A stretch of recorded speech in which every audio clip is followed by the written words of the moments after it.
तो आप कुछ भी नहीं कर सकते, ठीक है। बात के जैसे एग्जाम्पल साइंटिफिक मैनर की बात करूँ, साइंस के बारे में बात करें, बिना एजुकेशन के साइंस वर्क नहीं करता है ना, ऐसा देखें। तो education is the most important, ठीक है, education is the most important. अगर एजुकेशन ही नहीं है, ठीक है, तो साइंस कैसा की तरीका है कि आपको इसको उस लेवल पे लेके आना पड़ेगा जिस लेवल पे हमारा जापान है। जैसे जापान हमारी जो नेबर कंट्री है वो है, ठीक है, अमेरिका है, अलग अलग तरह की कंट्रीज हैं, बहुत सारी डेवलप्ड कंट्री है। हमारी कंट्री डेवलपिंग कंट्री है, ठीक है, हम डेवलप कंट्री में जाएंगे लेकिन बहुत समय लगेगा, राइट। क्यों?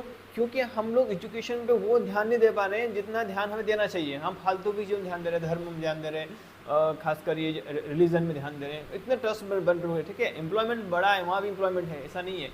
लेकिन अगर टेक्नोलॉजिकल में हम टेक्नोलॉजी में अगर आगे बढ़ना चाहते हैं तो हमें क्या करना पड़ेगा, हमें जो है अगर टेक्नोलॉजी में आगे बढ़ना है तो हमें उस चीज़ पे ध्यान देना पड़ेगा, वो है एजुकेशन, ठीक है। अगर बच्चा अगर एजुकेशन को समझे, अगर टेक्नोलॉजी में ध्यान दे, तो हमारे यहाँ जो जितने भी ई व्हीकल्स आ रहे हैं, ठीक है, वो क्यों बाहर से मंगवाया जा रहा है? हम क्या है इंडिया में इसको बना नहीं सकते क्या? एक पेंसिल भी हम बाहर से मंगवानी पड़ती है हमें। इसका क्या मतलब हुआ? इसका सिंपल सा मतलब ये है कि हमारे यहाँ ह्यूमन कैपिटल के मामले में हम लोग बहुत कमज़ोर है। यहाँ बच्चा 12th करता है, 10th करता है, 12th करता है, उसके बाद वो ग्रेजुएशन करता है 3 ईयर का, उसके बाद में वो MA MSc करता है, 2 ईयर का पोस्ट ग्रेजुएशन करता है, PG करता है, उसके बाद में वो PhD कर लेता है, उसके बाद में जॉब नहीं मिलती उसको। क्यों नहीं मिलती है? क्योंकि वो थ्योरेटिकल पर्सपेक्टिव पे ध्यान दे रहा है, ठीक है। थ्योरी जो है ना, थ्योरी बहुत अलग चीज़ है, वो प्रैक्टिकल बहुत अलग चीज़ है। थ्योरी को प्रैक्टिकल अगर नहीं किया जाए तो वो थ्योरी नहीं है। बात समझ में आ रही है आपको? थ्योरी को अगर प्रैक्टिकल नहीं किया जाए थ्योरी नहीं है, क्योंकि थ्योरी के अंदर आप कह देंगे कि मुझे तैरना आता है, मैं बुक पढ़ के तैरना सीख जाऊँगा, तो ये पॉसिबल नहीं है। जब तक कि आप पानी में नहीं उतरोगे आप तैरना नहीं सीख सकते, ठीक है। जब तक आप पानी में नहीं उतरोगे आप तैरना नहीं सीख सकते, तो उसके लिए आपको पानी में उतरना पड़ेगा, राइट। तो पानी में उतरने के लिए क्या करना पड़ेगा आपको? वो हिम्मत चाहिए, थ्योरी पढ़नी पड़ेगी उसके पहले, ठीक है। कि थ्योरी क्या है उसकी, एग्जाम्पल लेते हैं। थ्योरी मतलब क्या होगा? अगर कोई आपको कोर्स सिखा रहा है तो क्या कह रहा है वो कह रहा है कि आपको इस तरीके से हाथ हिलाना है, ठीक है, इस तरह से पैर हिलाना है, ये आपको थ्योरी दे रहा है, एक आपको आइडिया दे रहा है, आपको कहीं ना कहीं आपको गाइड कर रहा है, ठीक है, थ्योरी है। लेकिन वो थ्योरी से क्या आप सीख पाएंगे? बिल्कुल नहीं सीख पाएंगे, ठीक है।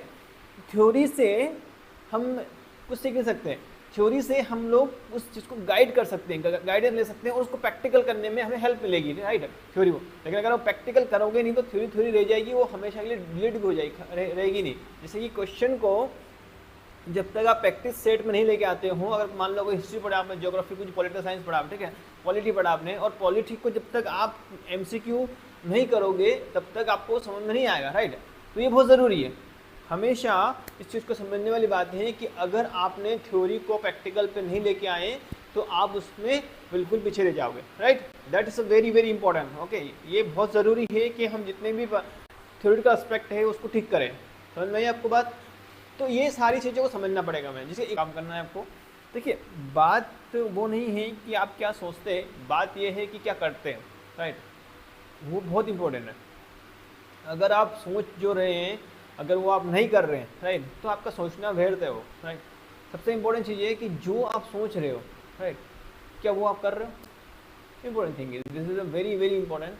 क्या आप जो सोच रहे हो क्या वो कर रहे हो? अगर वो आप नहीं कर रहे हो तो मतलब नहीं है कि आप कुछ सोच रहे हो, मतलब उसका कोई मतलब नहीं होता, राइट। ठीक है, तो आज के लिए इतना काफ़ी है, कल फिर मिलेंगे इस क्लास के अंदर। Thank you very much, welcome, okay, see you tomorrow, welcome.